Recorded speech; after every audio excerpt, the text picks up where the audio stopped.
He showed up at my door past midnight, his face swollen, lips split, eyes hollow. My twin brother, Ian, the one who always smiled through pain. But that night, he couldn't. He stood there trembling, whispering, "They did it again." I didn't ask who. I already knew. His wife's brothers, 3 of them. Big, loud, useless men living off her father's money. They treated her like a trophy and him like a stray.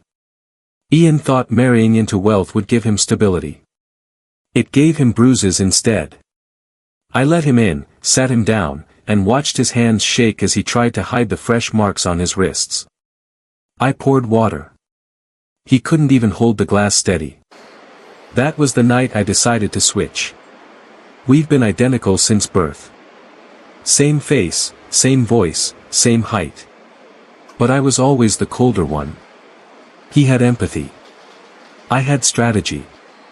He fixed hearts. I broke them when necessary. Growing up, I protected him. In school, when bullies cornered him, I stepped in. In college, when he got cheated on, I made the guy disappear from campus life. But this was different. This was a slow death disguised as marriage. He didn't want revenge. He wanted peace. I wanted justice. It started 2 months ago when the bruises became harder to hide. He'd cover them with makeup, long sleeves, and forced smiles at family dinners. I knew something was wrong when his laughter stopped sounding like him. One night, he came to me with a cracked rib and said he'd fallen. I told him I didn't believe in accidents that happened repeatedly. Days later, I saw it myself. Her brothers visiting, drunk, loud, mocking him over money. One shoved him against a wall while she stood there pretending not to notice. I memorized every face in that room, every smirk, every insult. That was when I started planning quietly. The switch had to look effortless. I studied his daily routine for weeks. His speech patterns, how he held his coffee, even how he signed his name. He resisted at first. "They'll hurt you, too," he said. I smiled. Let them try. We did it on a Thursday. He left town. I stepped into his life. No one noticed. At dinner that night, I sat where he usually sat, silent, observant. The brothers laughed, called me soft, and pushed a glass of whiskey toward me. I drank it slowly, staring back at them. They didn't like silence. Silence makes men like that nervous. When one reached over to tap my cheek, mocking, testing boundaries, I caught his wrist, firm, calm.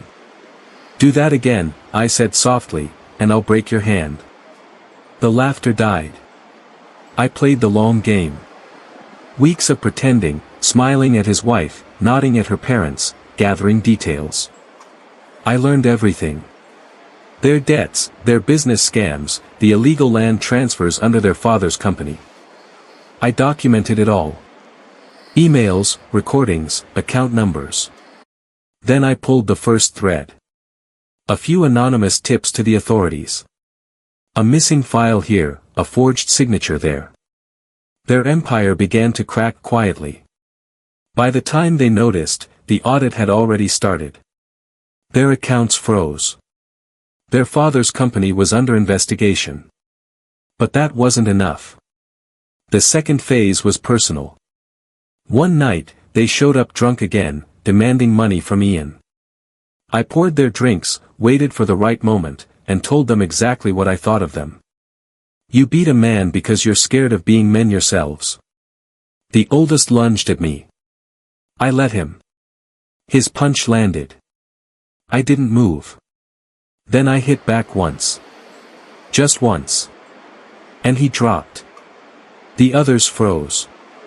"You want to feel what he felt?" I said, grabbing the second by the collar. "Every bruise you gave him, I'll return with interest." They didn't fight back. Not that night. But the damage was done. Their pride couldn't handle being humiliated by someone they thought was weak. They came for me again, 3 against 1. This time, I was ready. The police were waiting outside, tipped off by an anonymous neighbor.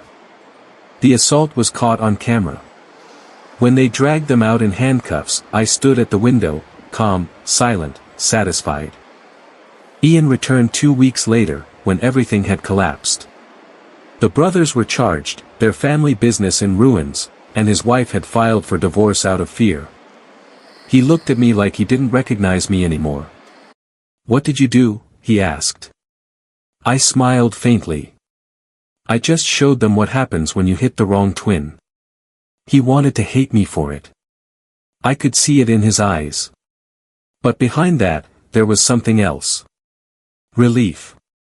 Maybe even pride. We sat in silence for a while. Two identical faces reflecting two halves of one story. His pain, my revenge. When he finally spoke, his voice cracked. "It's over." I looked out the window. No. It's balanced. People think revenge is about rage. It's not. It's about control. It's about restoring symmetry to a world that twisted out of shape.